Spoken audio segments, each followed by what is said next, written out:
Hi, this is Mohan Roy, founder of Carepath institute. आप सभी का हमारे यूट्यूब चैनल पर स्वागत है। आज 4 अप्रैल है और आज का चेतना सत्र का मॉड्यूल आ चुका है।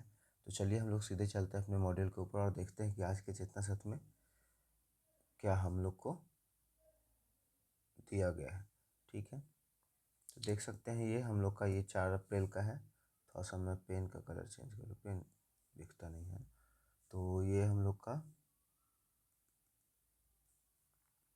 डेट यहाँ पर मेंशन है 4 अप्रैल 2026। ठीक है, तो आज के दिन का बात करेंगे। आज का जो दिन है इसमें हिंदी जगत के कवि, लेखक, पत्रकार माखनलाल चतुर्वेदी का जन्म 4 अप्रैल 1889 को मध्य प्रदेश में हुआ था। वे सरल भाषा और ओजपूर्ण भावनाओं के अनूठे हिंदी रचनाकार थे। इन्होंने स्वतंत्र आंदोलन में सक्रिय रूप से भाग लिया। राष्ट्रीयता माखनलाल चतुर्वेदी के काव्य और केलेवर है तथा रहस्यात्मक प्रेम उनकी आत्मा है। ठीक है, उसका दूसरा जो पॉइंट है, माइक्रोसॉफ्ट कंपनी की स्थापना 4 अप्रैल 1975 को हुई थी। बचपन के दो दोस्त बिल गेट्स और पॉल एलन ने माइक्रोसॉफ्ट कंपनी बनाई जो कंप्यूटर सॉफ्टवेयर बनाती है।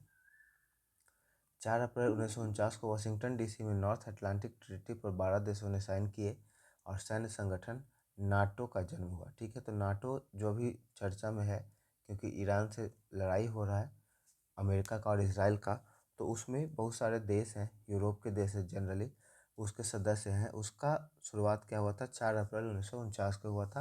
1949 में आपको पता है सेकेंड वर्ल्ड वॉर हम लोग का ख़त्म हुआ था।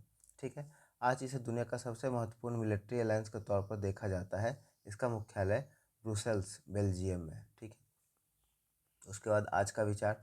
तो विचार का बात करें तो ईमानदारी चरित्र की पुस्तक का पहला अध्याय है। ठीक है, ईमानदारी जो है, जो किसी भी आदमी का चरित्र का निर्माण होता है, उसमें उसका पहला चीज़ है जो ऐड होता है।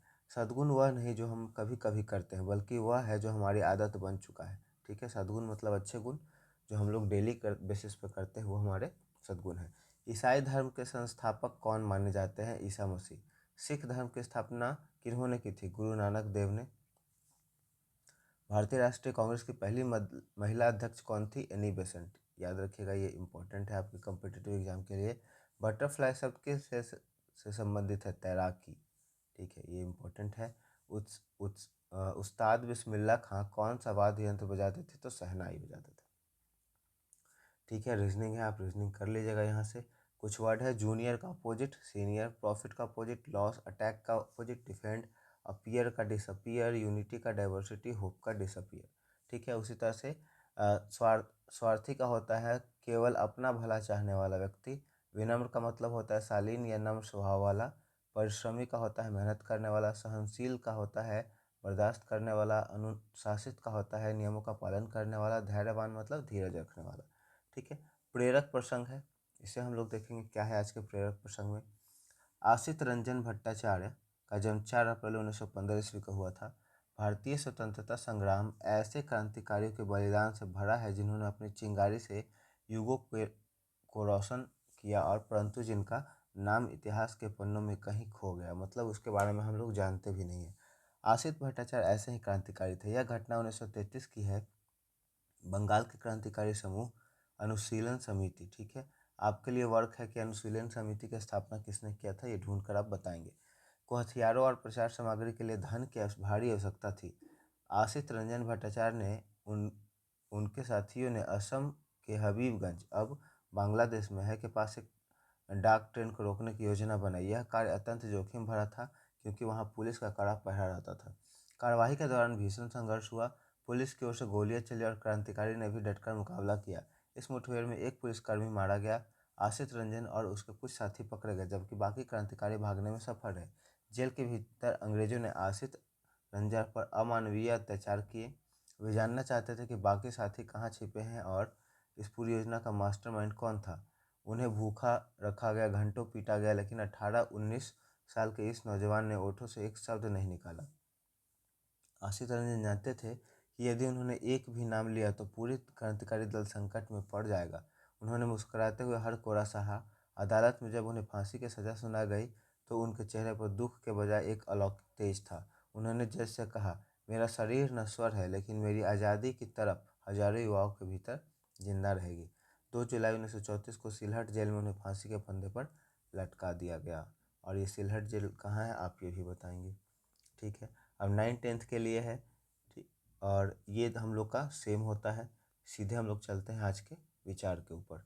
यह है सच्चा बड़प्पन इस बात में नहीं कि आप दूसरों से बेहतर है, बल्कि इस बात में है कि आप अपने कल के स्वरूप से बेहतर है। मतलब हमेशा खुद को, अपने आप को क्या करते जाना है, बेहतर बनाते जाना है। पहले से अपने आप को खुद करना है अच्छा, ताकि हम लोग दूसरों से कंपैरिजन करेंगे। बेरूत कहाँ की राजधानी है, तो लेबनान की। हाल ही में किस अंतर्राष्ट्रीय संगठन ने प्लास्टिक प्रदूषण को समाप्त करने के लिए वैश्विक संधि का मसौदा तैयार किया है?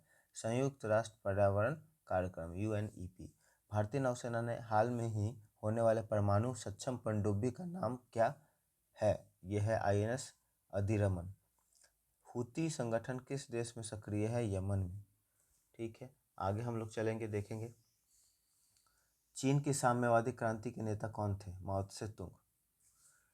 अफीम युद्ध, ओपियम वार्स किन दो देशों के बीच में हुआ है? चीन और ब्रिटेन में। प्रसिद्ध पेंटिंग मोनालिसा के चित्रकार कौन है? Leonardo da Vinci. सोवियत संघ का विघटन किस वर्ष हुआ है? 1991 में। उसका शीत युद्ध किन दो महाशक्तियों के बीच में हुआ? अमेरिका और रसिया के बीच में। ठीक है, रसिया जब टूटा नहीं था तो इसका नाम था USSR। सारगर्भित, जिसका कोई गहरा अर्थ या निचोड़ हो। मार्मिक, जो हृदय को छू लेने वाला हो। निगूढ़, बहुत अधिक छिपा हुआ या रहस्यमयी।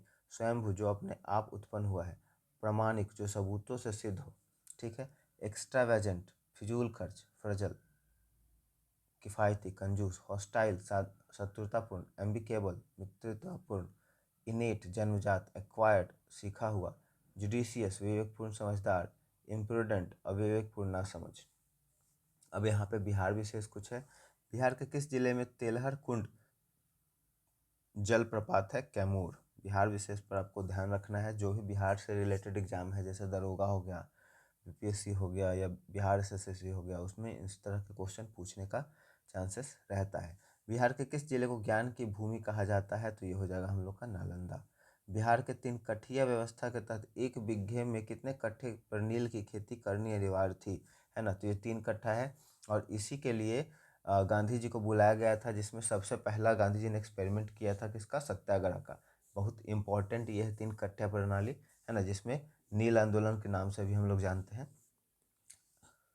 बिहार के खड़गपुर की पहाड़ियाँ किस प्रकार के पत्थरों से बनी है? कार्च और स्लेट। उसके बाद यहाँ पे कुछ रीजनिंग का क्वेश्चन है, या आप खुद से कर लेंगे, है ना। 2 से हो रहा 6, 6 से 12, 12 से 20, 20 से 30, तो कितना बढ़ा? 4 बढ़ा। 6 से 6 बढ़ा। 12 से 8 बढ़ा। 8 से ये हम लोग का 10 बढ़ा। 10 के बाद ये हम लोग का 12 बढ़ेगा, तो ये 42 हो जाएगा, है ना। तो इस तरह से ही आप एक लॉजिक देख करके रीजनिंग कर लीजिएगा, इसलिए इसका नाम क्या होता है? लॉजिकल रीजनिंग होता है। मुझे उम्मीद है ये वीडियो आपको समझ में आया होगा, पसंद आया होगा, और आपके एग्ज़ाम के लिए काफ़ी हेल्पफुल भी होगा ये। तो वीडियो पसंद आया हो तो वीडियो को लाइक कर दें, दोस्तों और परिवार के सदस्यों के बीच में ज़रूर शेयर कर दें, और यदि आप हमारे चैनल को सपोर्ट करना चाहते हैं तो चैनल को सब्सक्राइब कर दें। Thank you so much.